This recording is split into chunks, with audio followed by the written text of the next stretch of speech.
Mani Ratnam is the story of a free-spirited, rebellious young girl in Revathi who is pushed into wedlock due to family pressure. Marriage life with a stranger is completely unthinkable for her, and to further complicate it, her new life begins at a far-off place in New Delhi, totally alienated from her home in Chennai. She is also haunted by her emotional past, which prevents her from turning the page with her husband.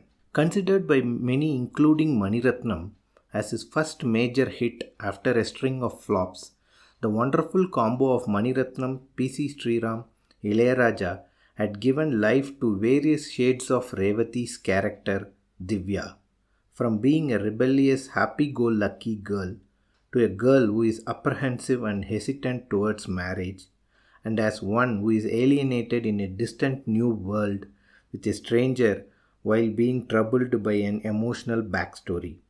The women of those times were able to relate to Divya easily and emotionally connect with her plight. Such was Mani Ratnam's realistic portrayal of Divya. National Film Award for Best Feature Film Tamil 1987 was awarded to G. Venkateswaran or GV for producing Mouna Ragam. GV is the elder brother of Mani Ratnam. Filmfare Award for Best Director Tamil was awarded to Mani Ratnam. The film, which ran for more than 175 days, won accolades from many quarters. One of the most notable appreciation came from Forbes India in 2013 when they recognized Revathi's performance in Mouna Ragam as one of the 25 greatest acting performances of Indian cinema. They remarked, Mani Ratnam explores arranged marriages and the process of a girl settling down with a virtual stranger in Delhi, away from her conservative family, with memories of a dead man from her college days. The mood shifts from the tension of an intensity that only married people can identify with, to the light-hearted comfort of the familiar joys of discovery, mostly shaped by the effortless performance of the talented actress. The original idea for Mouna Ragam came from Mani Ratnam's short story Divya, which he had completed during the break of his first film in Kannada, Pallavi Anupallavi, a romantic drama film. On completion of the short story Divya, Mani Ratnam felt that it was a movie material and developed its full script. After finishing Pallavi Anupallavi, Mani Ratnam wanted to make Divya as his second movie. He pitched the script of Divya to producer N.G. John, but John wanted a political film and Mani Ratnam ended up directing the Malayalam movie Unaru. Then he suggested the script to T.G. Tyagarajan of Satyajyoti Films, but he wanted an action flick and thus came Pagal Nilavu from Mani Ratnam. Mani Ratnam then put forth the script of Divya to Kovai Thambi of Motherland Pictures, but Kovai Thambi already had the script of Ide Kovil and Mani Ratnam ended up filming it. Ultimately, G. Venkateswaran or GV came to the rescue of his brother Mani Ratnam and produced the film under Sujata Productions. Thus, Divya saw the light of the day as Mouna Ragam in 1986, ending a long period of development hell. Since Mouna Ragam was made on a small budget, various aspects of production were handled by the team efficiently to control costs. Since it was a small cast and crew, the food for them was cooked at GV's house and sent. Revathi's saris in the movie were raved about by women then. They were actually handpicked and purchased by GV's wife Mani Ratnam and Revathi from the Shilpi Saris outlet in Chennai. What you saw it as was not what it was. Divya's house shown in the movie was actually P.C. Sreeram's house. However, one of the important scenes in Divya's house where Divya and her mother converse near the Tulasi Madam after the marriage was shot at Mani Ratnam's cousin's house in Venus Colony. That scene would have been wonderfully conceived with lighted lamps around the Tulasi Madam in the night and shot from the top angle. The Delhi house shown in the movie was actually in Chennai. Karthik's character Manohar was not there in the original script of Divya, but was there in the revised final script of Mouna Ragam and will not be there if Mani Ratnam were to make it now. Mani Ratnam had included Karthik's portion in the final script to substantiate the indifferent attitude of Revathi post marriage with Mohan so that the audience then does not have any confusion or questions on her behavior. However, Mani Ratnam may not include such a backstory today given the evolution of audience over time while also being true to his original script. While more than half of the movie was set to happen in New Delhi, the team actually shot there only for 3 days, 2 days in New Delhi and 1 day in Agra. Divya as Revathi. While working in Pagal Nilavu, Mani Ratnam had narrated the one line of Mouna Ragam to Revathi. Revathi was very excited and immediately told Mani Ratnam, "I want to play Divya's character whenever you make the movie." We all know that Revathi gave an excellent performance as Divya by playing a wide gamut of emotions. However, did you know that there was one scene in the movie when Divya played as Revathi? Yes, this is the scene where Divya's family compels her to marry Chandrakumar, that is Mohan's character, while Divya objects to it vehemently. In a fit of anger, she leaves the house murmuring something, walks away quite a distance, calms down and returns home. While doing this scene, Revathi had a deja vu of the events that were unfolding, as she usually walks away from home murmuring something whenever she is angry and returns after some time. After the scene, she asked Mani Ratnam, "How is this exactly same as in my life?" Mani Ratnam quipped, "Your mom had told me about this typical behavior of yours, and I have included it as part of Divya's character." So there we had Divya playing Revathi. Mohan's makeover. Mani Ratnam had done a complete makeover of Mohan from his earlier romantic movies, portraying him as a smart, soft-spoken, well-behaved professional working as a personal manager in a Delhi-based company.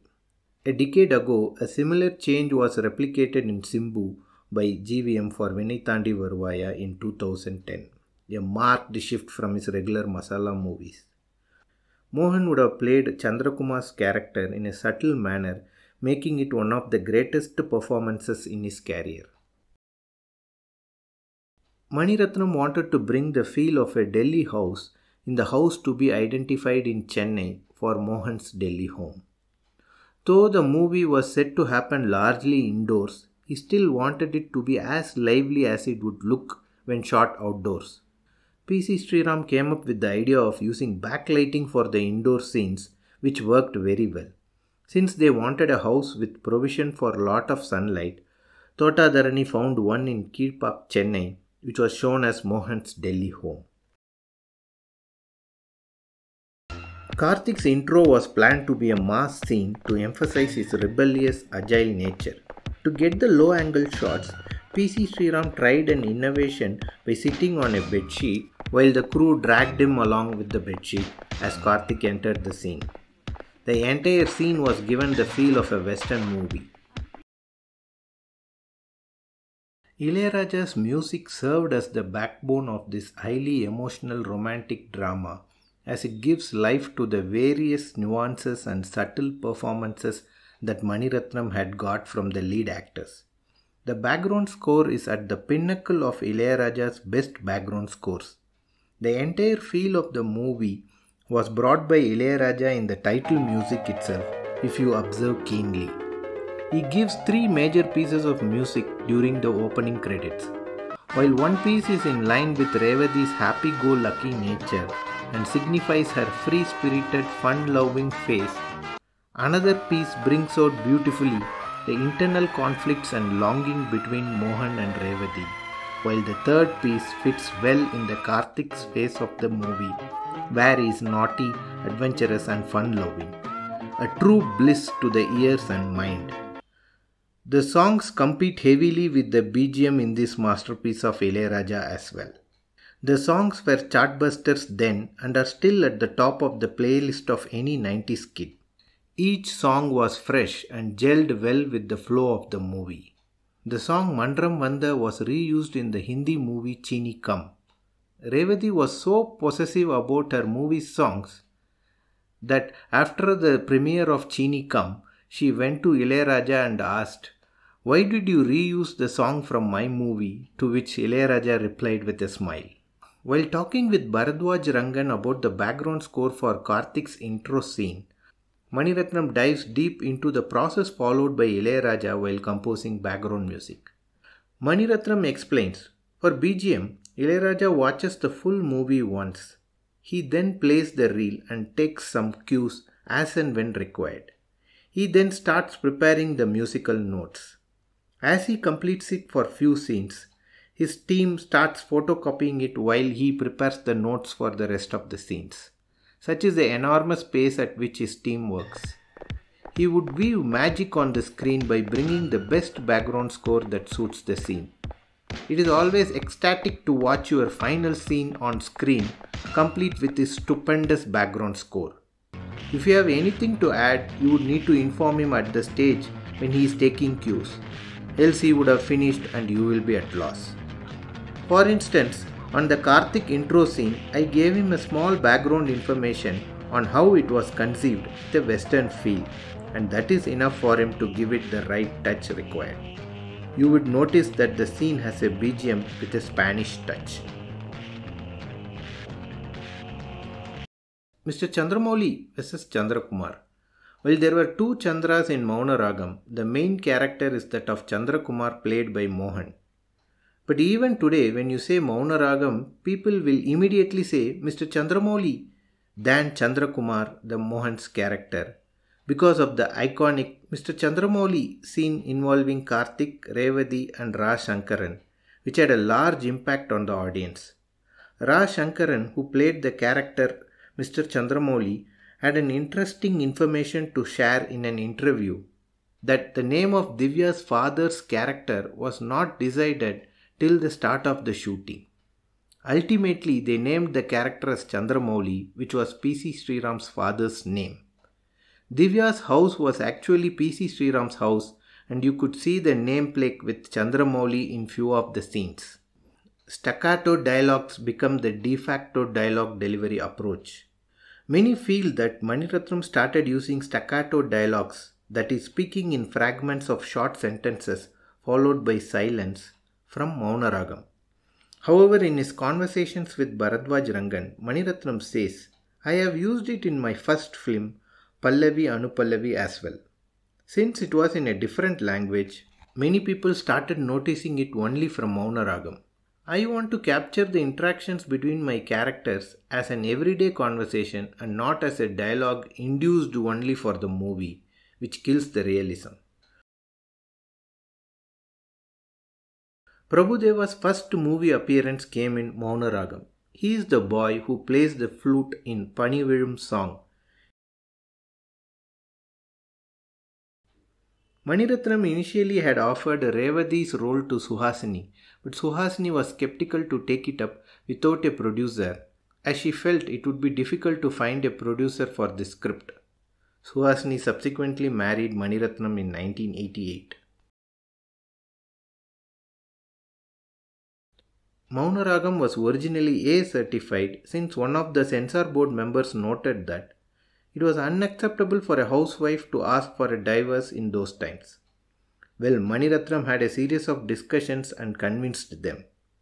Mouna Ragam ultimately released with a U certificate. Mani Ratnam's work in this movie showed his excellence in execution of his vision without any compromises. This was possible due to his technical finesse, total control of the film, and the synergy effect of the wonderful cast and crew. The film announced the arrival of a brilliant director in Mani Ratnam to the world. His vision and clarity of thought is evident in a response to a question from Bharadwaj Rangan. Why is the background and depth of Karthik's character Manohar not shown to the audience? Except for a few posters of war movies such as Night of the Shooting Stars and The Killing Fields depicted behind him when he is hatching a plan with his friends to protest, which gives a hint about his ideological leanings.